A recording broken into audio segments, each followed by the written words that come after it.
नमस्कार, स्वदेश न्यूज देख रहे हैं आप। मैं हूं आपके साथ राखी और बात करेंगे टिकट तय बढ़ी तकरार। भाजपा ने यूपी विधानसभा चुनाव 2022 के पहले और दूसरे चरण के लिए प्रत्याशियों की घोषणा कर दी है। मुख्यमंत्री योगी आदित्यनाथ गोरखपुर शहर से चुनाव लड़ेंगे, जबकि केशव प्रसाद मौर्य प्रयागराज की सिराथू सीट से प्रत्याशी होंगे। पार्टी के यूपी प्रभारी धर्मेंद्र प्रधान ने प्रेस कॉन्फ्रेंस कर सूची जारी की है। भाजपा ने पहले चरण की 58 सीटों में से 57 उम्मीदवारों और दूसरे चरण की 55 सीटों में से 48 पर प्रत्याशियों की घोषणा की है। भाजपा ने श्रीकांत शर्मा को मथुरा सीट से उम्मीदवार घोषित किया है। भाजपा ने 107 प्रत्याशियों की सूची जारी की है। आपको बता दें कि बीजेपी ने दावा किया है कि 2017 की तरह 2022 में भी भाजपा एक बार फिर प्रचंड बहुमत से यूपी में सरकार बनाने जा रही है। योगी सरकार ने पिछले 5 साल की यदि बात करें तो दंगाइयों और भ्रष्टाचारियों पर रोक लगाई है। अब प्रदेश में रात 12 बजे भी एक महिला घर से बाहर निकल सकती है। प्रदेश की कानून व्यवस्था में सुधार हुआ है। प्रदेश में इंफ्रास्ट्रक्चर का जाल बिछाया जा रहा है। जेवर एयरपोर्ट बन रहा है, एक्सप्रेस वे बन रहे हैं। ये भाजपा सरकार की नीतियों का ही प्रभाव है। यूपी आज बीमारू राज्य नहीं है, बल्कि विकास का सिरमौर बनने की तरफ आगे बढ़ रहा है। और इन्हीं को देखते हुए यूपी की जनता एक बार फिर 300 से ज्यादा सीटें देगी। अब देखिए, जैसे ही भारतीय जनता पार्टी की लिस्ट हुई, अखिलेश यादव अब विपक्ष में है तो कैसे शांत बैठ सकते हैं। अखिलेश यादव ने सीएम योगी पर तंज कसा है। उन्होंने कहा कि जो कभी कहते थे कि मथुरा से चुनाव लड़ेंगे, कभी कहते थे प्रयागराज से, तो कभी देवबंद से चुनाव लड़ने की बात करते थे। मुझे खुशी है कि भाजपा ने उन्हें घर भेज दिया है। और उन्होंने कहा, मुझे लगता है कि उन्हें घर पर ही रहना पड़ेगा। उन्हें घर जाने पर बहुत बहुत बधाई। ये तंज था गोरखपुर सीट के लिए, क्योंकि निश्चित तौर पर लगातार ये बातें बार बार आ रही थी कि अयोध्या से, प्रयागराज से, दूसरी जगह से योगी आदित्यनाथ चुनाव लड़ेंगे, लेकिन आखिरकार फाइनल हुआ गोरखपुर से, इसीलिए तंज मारा गया। बहरहाल सब कुछ जनता जनार्दन के हाथों में है। इस चर्चा को मैं आगे बढ़ाऊंगी। कुछ प्रतिक्रिया है, सुनते हैं। 2022 की इस महापर्व में उत्तर प्रदेश की जनता हमें आशीर्वाद करेगी, उसकी सारे लक्षण दिखने को मिलता है। हमें पूरा भरोसा है उत्तर प्रदेश हमारे साथ आशीर्वाद करेगा, हमारी पार्टी के ऊपर, एनडीए के ऊपर, हमारी गठबंधन फिर 300 से अधिक सीटों को हम जीतेंगे, यह हमारा पूरा भरोसा है। मित्रों, मैं एक दो प्रमुख विषय उल्लेख करूंगा। हमने पहला चरण और दूसरा चरण की, आज हम पहला चरण की 58 सीट में से 58 सीटों में से 57 सीटों की आज हम अभी आपके सामने नाम रखेंगे। दूसरे चरण की 55 सीटों में से 48 सीटों की हम नाम रखेंगे। शेष हमारी जो सीट है उसकी विचार विमर्श पार्लियामेंट्री बोर्ड ने किया है। हमारी सरकार सबको लेके चलेगी, सबका साथ, सबका विकास, सबका विश्वास जीतना, सभी के लिए प्रयास करने वाली सरकार रहेगी। प्रधानमंत्री मोदी जी के नेतृत्व में गरीब कल्याण की एक नई विश्वास आज देश में सामने आई है। देश की जनता की, विशेष करके उत्तर प्रदेश की जनता 2017 में भी भारतीय जनता पार्टी में अभूतपूर्व आशीर्वाद किया था। बार समाजवादी पार्टी सभी सीटें जीतने जा रही है। उम्मीदवार कोई आपने तय किया? जो मुख्यमंत्री वहां मेट्रो न चला पाया हो, पहली घोषणा। आप याद करो, आप में से अगर मैं गलत हूं तो मुझे ठीक करना। जिस समय मुख्यमंत्री जी झांसी पहुंचे, उन्होंने कहा कि सरकार बन गई है, झांसी में मेट्रो होगी और गोरखपुर में मेट्रो होगी। तो जो मुख्यमंत्री अपने घर में मेट्रो न चला पाए हो, जो मुख्यमंत्री अपने सीवर लाइन न बिछा पाए हो, इस बार भी लोगों को नाव से चलना पड़ा सोचो गोरखपुर में। और जिस मुख्यमंत्री ने बिजली महंगी कर दी हो, बेरोजगार न जाने कितनी बार लाठी खाए गोरखपुर में, इस बार देखिए, तो टिकट तय बढ़ी तकरार। 107 उम्मीदवारों के नाम तय किए गए हैं और निश्चित तौर पर देखा जाए तो कई लोगों के टिकट कटे हैं। 21 लोग करीब ऐसे हैं जिनको नए चेहरे हैं, मौका दिया गया है। एक बात और बहुत गौर करने वाली है कि 20 विधायकों के टिकट काट दिए गए हैं। योगी आदित्यनाथ गोरखपुर से ही लड़ेंगे, केशव प्रसाद मौर्य सिराथू से लड़ेंगे और महेश शर्मा डिप्टी सीएम मथुरा से प्रत्याशी बनाए गए हैं। इस पर देखिए, एक बात है, इन सब के बावजूद भारतीय जनता पार्टी का दावा है 300 सीट पूरी आएगी। सपा कह रही है कि हमारा जो यूपी की जनता है, हमारे साथ करीब 80% जनता जो है वो सपा का साथ दे रही है। तो 80% जनता यदि सपा का साथ दे रही है अकॉर्डिंग टू अखिलेश यादव, तो आप समझ लीजिए कितनी सीटें सपा की होनी चाहिए।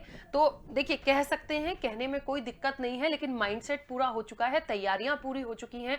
अब तो इंतजार हो रहा है पहले चरण का कि किस दिन वोटिंग करने जाएंगे और बटन दबाकर आएंगे। अब साइकिल का दबेगा, फूल का दबेगा या पंजे का दबेगा या कुछ और होगा, ये निश्चित तौर पर जनता जनार्दन को तय करना है। बहरहाल, अब जो टिकट के बंटवारे हुए हैं, जो चेहरे सामने आए हैं, कितना दम है और कितनी टक्कर दे पाएंगे। चर्चा को आगे बढ़ाऊंगी, कई सारे मेहमान हमारे साथ जुड़े हैं। सबसे पहले आपका परिचय करा दें। भारतीय जनता पार्टी का पक्ष रखने के लिए केसी जैन जी हमारे साथ जुड़े हैं। केसी जैन जी, बहुत स्वागत चर्चा में जुड़ने के लिए। सपा का पक्ष रखने के लिए सौरभ विश्वकर्मा हमारे साथ जुड़े हैं। सौरभ जी, आपका भी बहुत स्वागत है। बसपा का पक्ष रखने के लिए राजीव उपाध्याय जी हमारे साथ जुड़े हैं। राजीव जी, आपका भी बहुत स्वागत है। और कांग्रेस का पक्ष रखने के लिए रोशनी कुशल जायसवाल हमारे साथ जुड़ी हैं। रोशनी जी, आपका भी बहुत स्वागत है। चर्चा की शुरुआत सबसे पहले केसी जैन जी आप ही के साथ करूंगे। 107 उम्मीदवार और 20 विधायकों के टिकट काटे हैं, 21 नए चेहरों को मौका दिया गया है और पूरी की पूरी 300 सीट जीतने का दावा। देखिए, बहुत सीधा और सटीक सा सवाल है। अखिलेश यादव ने एक तंज कसा है कि योगी आदित्यनाथ के लिए बहुत सारी बातें आ रही थी, कहा जा रहा था कभी प्रयागराज, कभी देवबंद, आखिर वो कहते हैं कि लौट के बुद्धू घर को आए, इस टाइप की कुछ बातें आई हैं। तो मुझे लगता है कि वापस उनको गोरखपुर भेज दिया। तो क्या इसके पीछे कोई डर था कि अयोध्या से यदि लड़े तो कहीं ऐसा ना हो कुछ गड़बड़ हो जाए? लेकिन भव्य राम मंदिर भी बना ही है, फायदा तो मिलना चाहिए था। देखिए, ये संगठन का मामला है, किसको क्या करना है क्या नहीं, लेकिन फिर भी जब इस तरह के कयास लगते हैं और फिर वो जगह नहीं मिलती, तो निश्चित तौर पर उन्होंने कटाक्ष भी किया है। तो क्या हुआ है और आखिरकार ये बदलाव किस तरह से ले इसको?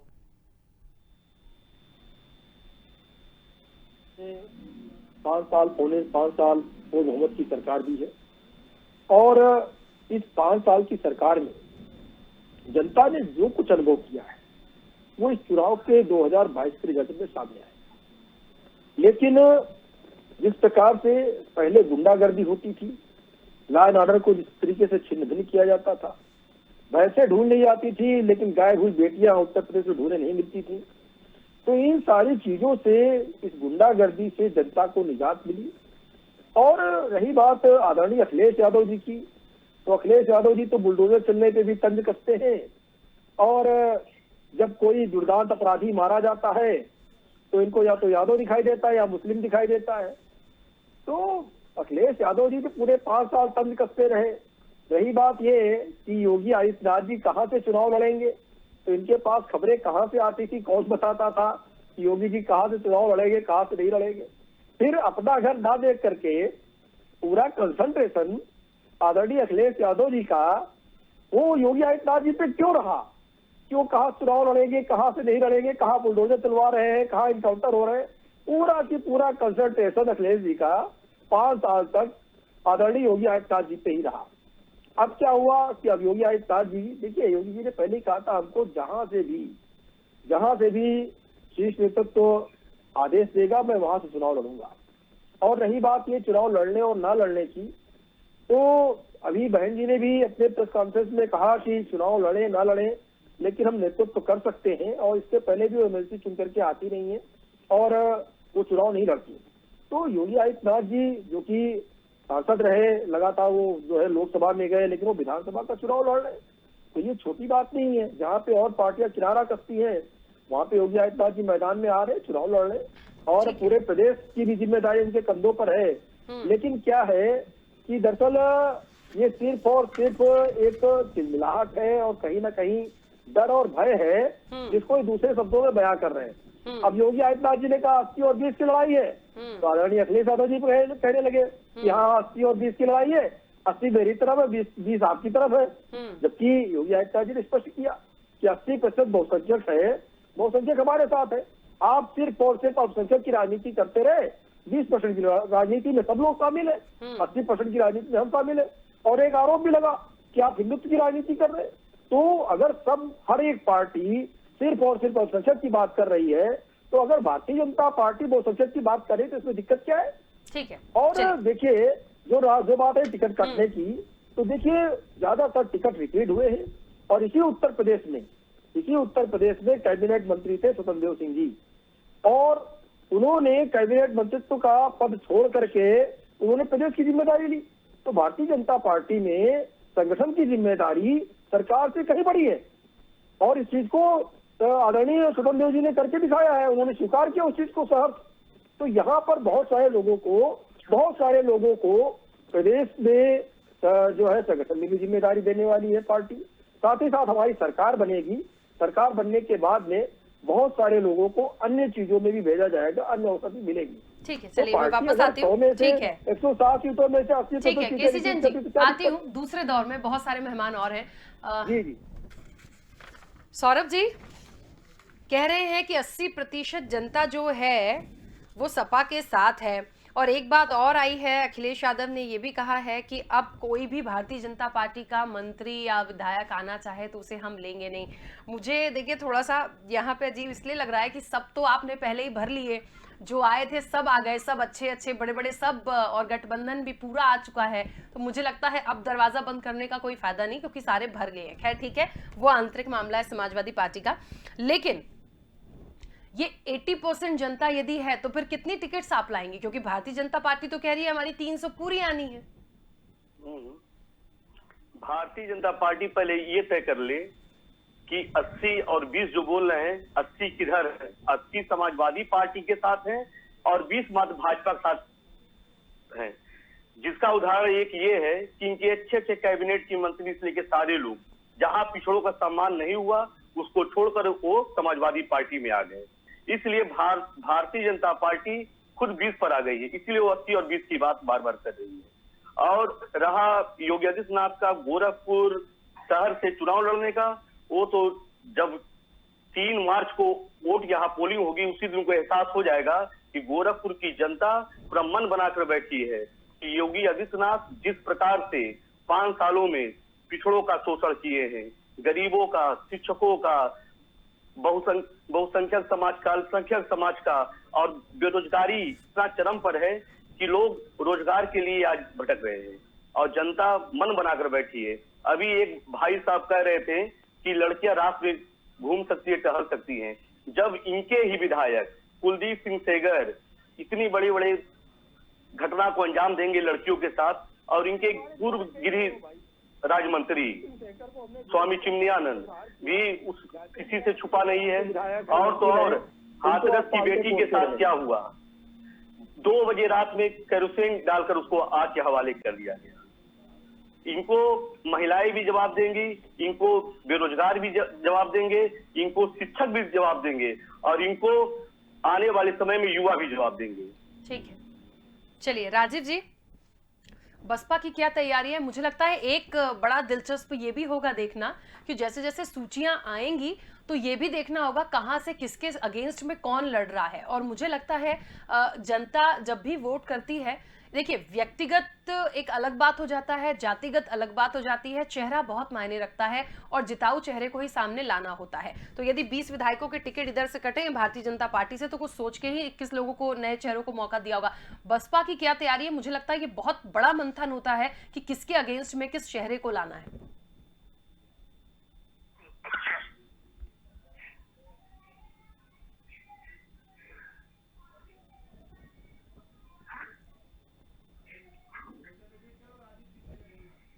राजीव जी, मेरी आवाज पहुंच रही है आप तक?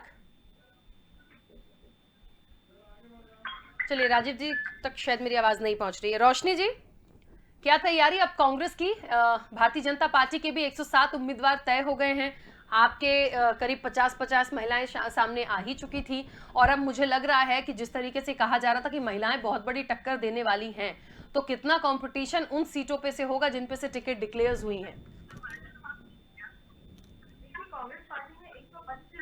फाइनल की है, उसमें से 50 महिलाओं की है और युवाओं की है, और कांग्रेस पार्टी ने जो कहा वो किया, और आगे आने वाले चुनाव में कांग्रेस को एक बेहतरीन समर्थन मिलेगा युवाओं का, महिलाओं का, किसानों का, क्योंकि किसानों के साथ भी जो अत्याचार हुआ है, 1 साल तक गाजीपुर बॉर्डर पर, सिंधु बॉर्डर पर जो बैठे रहे किसान, वो भी मतलब एक तरीके से रो के अपने घर वापस गए हैं और 750 किसान तो अपने घर पहुंच ही नहीं पाए, वो तो शहीद हो गए। तो उन सब के घर वाले पूरी तरह से खपा है भारतीय जनता पार्टी को, और भारतीय जनता पार्टी को इस बार ना ही किसान वोट देगा, ना ही युवा वोट देगा, ना ही महिलाएं वोट देंगी, और ना ही आगे आने वाला भविष्य वोट देगा, क्योंकि भारतीय जनता पार्टी ने सबको ऐसी चोट पहुंचाई है, व्यापार वर्ग को ऐसी चोट पहुंचाई है, चाहे वो नौकरी वर्ग को ऐसी चोट पहुंचाई है, जो रोजगार उन्होंने देने के वादे किए थे कि लोग, शिक्षक, डॉक्टर्स परेशान हैं, डॉक्टर्स आंदोलन कर रहे हैं, सड़क पर बैठे हुए हैं। तो ऐसा एक माहौल चल रहा है कि हर इंसान अपने हक के लिए सड़क पर बैठा है, लाठी खा रहा है, आंसू गोले बरसाए जा रहे हैं जनता के ऊपर। तो ऐसा दौर कभी आएगा, कभी किसी ने नहीं सोचा था। ये दौर को मुमकिन किया है भारतीय जनता पार्टी ने, जहां पे अपने हक मांगने, आपको कोरोना में जितने लोग के लोगों की मदद करना चाह रहे थे, उन सब के ऊपर मुकदमा किया भारतीय जनता पार्टी ने। एनआरसी सीएए में जिन जिन लोगों ने इसका विरोध किया, उन सब के ऊपर लाठियां बाजी भारतीय जनता पार्टी ने। यहाँ पे अगर आपको अपना हक चाहिए तो आपको लाठियां मिलेंगी, आपको जेल होगी, आपके ऊपर मुकदमे होंगे, अपना हक नहीं मांग सकता। लोकतांत्रिक देश नहीं रह गया भारतीय जनता पार्टी के आने के बाद। यहाँ संविधान के कोई मायने ही नहीं रह गए हैं, संविधान मतलब जीरो कर दिया है भारतीय। तो आगे आने में भारतीय जनता पार्टी को वोट बिल्कुल नहीं मिलने वाला। सारे वर्ग के लोग इनसे खफा है। हाँ जी, पंजाब के बारे में क्या कह रहे थे आप, एक बार फिर से बताइए। क्यों आप नहीं बोल पा रहे? हेलो, पंजाब में लोकतंत्र दिखा था, केसी जैन जी पंजाब में लोकतंत्र दिखाई दिया, प्रधानमंत्री तक का सम्मान नहीं है लोकतंत्र दिखाई दिया। आपके मुख्यमंत्री को जाना चाहिए प्रोटोकॉल के तहत वहाँ पर प्रधानमंत्री जी को रिसीव करने। वो इतनी बड़ी प्रधानमंत्री जी का रास्ता रोका गया। और जिस किसान आंदोलन की आप बात कर रही है, किस तरह से किसान आंदोलन आपका फुस हो गया है। अब कहीं किसान आंदोलन नहीं बचा, और उसके कहीं बाद कोई किसान आंदोलन नहीं बचा। सारे किसान हमारे साथ हैं, सारे ठीक है, चलिए हम पंजाब और किसानों पे बाद में आएंगे। अभी तो हम टिकट्स और उम्मीदवारों पर बात करें। 1 मिनट, राजीव जी से मेरा सवाल नहीं हो पाया, उन तक आवाज नहीं पहुंच रही थी, दोबारा कनेक्ट हुए, प्लीज चुप हो जाइए, सवाल होने दीजिए मेरा। राजीव जी मुझे सुन पा रहे हैं? आप कोरोना काल में कहीं नहीं निकले, दुपक के बैठ गए घर के भीतर। राजीव जी मेरी आवाज आप तक पहुंच रही है? भारतीय जनता पार्टी के लोग और राहुल गांधी जी आप जैसे लोग राजीव जी मेरी आवाज आप तक पहुंच रही है? प्लीज वायनाड कुछ क्यों भाग गए राहुल गांधी जी? उत्तर प्रदेश संभालना चाहिए। कहाँ है राहुल गांधी? राहुल गांधी जी कहाँ है? क्यों वायनाड भाग गए? चलिए 1 मिनट, केसी जैन जी और रोशनी जी 1 मिनट प्लीज चुप हो जाइए, मेरी आवाज। उत्तर प्रदेश छोड़ के क्यों वायनाड भाग गए? राजीव जी बसपा की क्या तैयारी है और जो उम्मीदवार सामने आए हैं उनके हिसाब से क्या लगता है कितनी टक्कर होगी?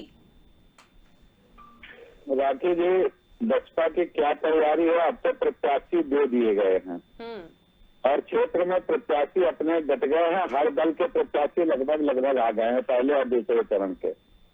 रही बात, उत्तर प्रदेश की जनता एक चीज तो मन बना चुकी है कि जिस तरह से 5 वर्षों में भारतीय जनता पार्टी ने जो कार्यकाल अपना निभाया, जो संकल्प पत्र 2017 का था, उसके ऊपर पूरी तरह से फेल, फोको नीति अपना करके जाति से, धर्म से चुन चुन करके लोगों को जिस तरह से उनके घरों को गिरवाना, गोलियां चलवाना, जिस तरह के कार्य इन्होंने संपन्न किए और जनता को गुमराह किए रहे। सुनिएगा जैन साहब, मैं आपको बड़ी शालीनता से सुन रहा था। केसी जैन जी देखिए, प्लीज बोलने तो दीजिए, थोड़े से पॉइंट्स क्लियर हो। हमारे बड़े भाई हैं, मैं आपको बड़ी शालीनता से सुन रहा था।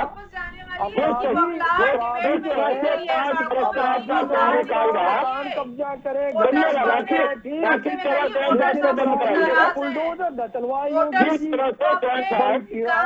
केसी जैन जी प्लीज उन्हें बोलने दीजिए। देखिए ये बात बिल्कुल सही है, जब आप बोल रहे थे उन्होंने इंटरप्ट नहीं किया था। चलवाए भाई, कोई आपत्ति है अपने समय में लीजिएगा प्लीज। नौजवानों के साथ जो आपने किया, जो आपने किसानों के साथ किया, सुन लीजिए, और इनको जो आपने मजदूरों के साथ किया, नौजवानों के साथ किया, किसानों के साथ किया, और यहाँ तक कि चुन चुन के जातिवादी। एक मिनट रोशनी जी और केसी जैन जी प्लीज, मैं रिक्वेस्ट कर रही हूँ उन्हें अपना पक्ष रखने दीजिए। अंदर जिस तरह से भारतीय जनता पार्टी ने ब्राह्मणों के साथ चुन चुन करके जो अत्याचार 5 साल में किया है, वो ब्राह्मण आज तैयार बैठा हुआ है। आपको अब उसका समय आ गया है, आपने प्रत्याशी दे दिया। अब समाज में तय करता है कि कम से कम भारतीय जनता पार्टी को सत्ता को कैसे करना है, उसके बाद तो देखना है वो पार्टी कौन सी आ रही है सत्ता में रखेगी। मैं नहीं कहूंगा कि समाजवादी पार्टी आ रही, बसपा आ रही, कांग्रेस आ रही, लेकिन कम से कम जनता ने मन इतना बना लिया है कि जान आपकी पार्टी को सत्ता से बाहर करिए, अन्यथा ये पार्टी जो है धर्म को, जाति को, मजहब को लड़ाते लड़ाते 5 साल बिता देगी, और यहाँ तक कि चुनाव में आने का 80 और 20 की लड़ाई चलाएगी। अब तक 85 और 15 की लड़ाई होने जा रही है, उसका जवाब देख लो। को टिकट बांटे कि मुस्लिम को अलग और हिंदू को अलग करना चाह रहे थे, और धर्म की लड़ाई कराना चाह रहे थे उत्तर प्रदेश में। मुझे एक बात बताइए, एक मिनट, मुझे एक बात बताइए, बहुत दिन हो गया ये सुनते सुनते कोई भारतीय जनता पार्टी के लिए कहा जाता है। एक मिनट देखिए, मेरा सवाल बहुत महत्वपूर्ण है, बहुत सारी जनता से जुड़ा हुआ है, पहले सुन लीजिए। सारी चीजें मानेंगे। मुझे ये बताइए, भारतीय जनता पार्टी कहती है कि हम हिंदुत्व की राजनीति है, विचारधारा अलग है। समाजवादी पार्टी के लिए कहते हैं कि उन्हें सिर्फ यादव और मुस्लिम्स की चिंता है। मुझे ये बताइए, यदि सबको अलग अलग जाति धर्मों की चिंता है तो फिर किस सरकार को चुना जाए? जनता तो किसी को चुने ही ना इससे अच्छा, क्योंकि सबका साथ सबका विकास करना है ना, वो कौन करेगा? किया गया, बड़ी विडम्बना थी, और वो देखने लायक था कि 2 रुपए की जमीन और 2 मिनट में 2 करोड़ की हो जाती है, और इसका एग्रीमेंट पावर ऑफ अटॉर्नी बदलवाते सवाल दोहरा दीजिए। कितने रुपए के नाम पे घोटाला कर गए, और अगर योगी जी चुनाव में जाते। एक मिनट राजीव जी, मैंने एक बहुत महत्वपूर्ण प्रश्न किया है। राजीव जी, नहीं गए, मैंने एक बहुत महत्वपूर्ण प्रश्न किया है, वो उसका जवाब मुझे सबसे चाहिए। मुझे ये बताइए, जब से जिस दिन से इलेक्शंस डिक्लेयर हुए हैं, तैयारियां पहले से चल रही हैं, बार बार बात आती है धर्म की राजनीति हो रही है, विचारधारा हिंदुत्व की है, हिंदू धर्म की राजनीति करते हैं। सपा के लिए कह रहे हैं कि उन्हें सिर्फ यादव और मुस्लिम से मतलब है, कांग्रेस तो है ही नहीं इतने सालों से, तो उसको गिनिए ही मत, बसपा को कोई लेना देना। मुझे ये बताइए, इस तरह की बातें करेंगे और इस तरह की बातें आ रही हैं, दिग्गजों की प्रतिक्रिया आ रही है, ये मेरे वर्ड्स तो नहीं है, तो मुझे बताइए जनता क्या सोच रही होगी? फिर जनता को तो बाइकआउट ही कर देना चाहिए, हम वोट ही ना दें, इससे अच्छा। यदि देखिए, सबका साथ सबका विकास, सबके लिए कुछ करिए ना। राखी जी, जनता सोच चुकी है और जनता विचार कर चुकी है। 5 साल में जो अत्याचार पे कोई जुबान खोल देता था तो उसको घर बहन साहब की पार्टी गिरवा देते थे। वो अपनी पीड़ा बतावे ना, इनके बारे में कुछ कहे ना, अगर राखी जी, तो सारी चीजें जनता देख चुकी है। ठीक है, ना तो इनको न्यायपालिका पे भरोसा है, ना तो संवैधानिक प्रक्रिया पे इनको कोई भरोसा है। कांग्रेस पार्टी इनको ना तो संवैधानिक प्रक्रिया पे भरोसा है, ना तो न्यायालय पे भरोसा हम है। सब है भाई भाई, लेकिन अब तो कहीं सुनाई नहीं देता। अब हिंदू मुस्लिम सिख ईसाई भाई भाई नहीं रह गए हैं, उन्हें आपस में बांटने की कोशिश कर रही है भारतीय जनता पार्टी। जो सब लोग साफ दिख रहा है, साफ समझ में आ रहा है। अभी जनता जब साथ लेकर चलने वाली पार्टी, यानी कि कांग्रेस पार्टी को वोट देने वाली, हमें ये आपस में बांटने की जो कोशिश की थी भारतीय जनता पार्टी ने, ठीक है, मुझे लगता है सौरभ जी, मुझे लगता है सपा का स्टेटमेंट भी क्लियर होना चाहिए। सब एक दूसरे के लिए कह रहे हैं, मुझे लगता है सपा को भी सिर्फ यादव और मुस्लिम्स की चिंता है क्या? जात की लड़ाई होगी, ठीक है, बाकी लोग प्लीज, समाजवादी मेरा पार्टी रिक्वेस्ट है हमेशा सभी से प्लीज विकास चुप की हो है जाइए। और विकास करेगी। ये तो भारतीय जनता पार्टी का एक जुमला है और पूरे उत्तर प्रदेश की जनता का 30 साल में एक बार मुल्क बनाए। अप्रैल फूल जो 365 दिन मुल्क बनाए वो कमल का फूल 15 लाख टीका आते रह गए, गिनाते रह गए। ये कहते थे सबका साथ सबका विकास, लेकिन विकास के नाम पे हुआ क्या? पिछड़ों का, दलितों का उत्पीड़न।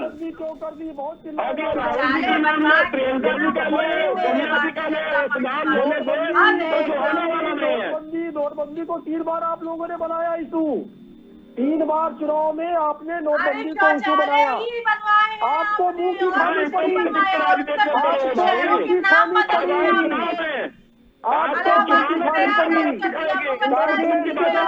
पलायन कर गए, वायनाड भाग गए। उत्तर प्रदेश में तो दाल गलेगी नहीं, उत्तर प्रदेश में तो दाल गलेगी नहीं। कम से कम वायनाड की राजनीति कर लो। और राजनीति का है कि नोटबंदी क्यों की, राजनीति का है कि ठीक है, मुझे लगता है आपने बुलडोजर क्यों चलवाया, राजनीति किस चीज की, अपराधी क्यों मारे जा रहे हैं, सही है, सही है। किस चीज की कवरेज कर रही है, आप जेल क्यों सबको भेज रहे हैं। तो सबका साथ सबका, देखिए मुझे ऐसा लगता है सबका साथ सबका विकास कैसे करेंगे, यहाँ तो सब लोग अलग अलग दल, अलग अलग जाति, अलग अलग वर्गों की बात कर रहे हैं, उनको साधने का प्रयास करते हैं। पता ही नहीं यूपी की सियासत का क्या होगा। खैर, जनता जनार्दन तय करेगी। आप सभी मेहमानों का बहुत शुक्रिया इस चर्चा में जुड़ने के लिए, क्योंकि समय की सीमा है, यहाँ रुकेंगे हम। और टिकट तय, बड़ी तकरार, वो तो होना ही है देखिए। और अभी तो और जब लिस्टें आएंगी तब आप देखिए कि ये देखना बहुत दिलचस्प भी होगा कि किसके सामने कांटे के मुकाबले में कौन है। किस सीट से जब 2-2 लोग आते हैं ना, तब ये देखना वाकई बहुत दिलचस्प हो जाता है कि कौन किसको कितनी टक्कर देगा। और जनता जनार्दन से बड़ा कोई नहीं है, तो निश्चित तौर पर बहुत दिलचस्प चुनाव ये होने हैं। पल पल की अपडेट आप तक पहुंचाते रहेंगे। फिलहाल चर्चा में इतना ही, दीजिए इजाजत, नमस्कार।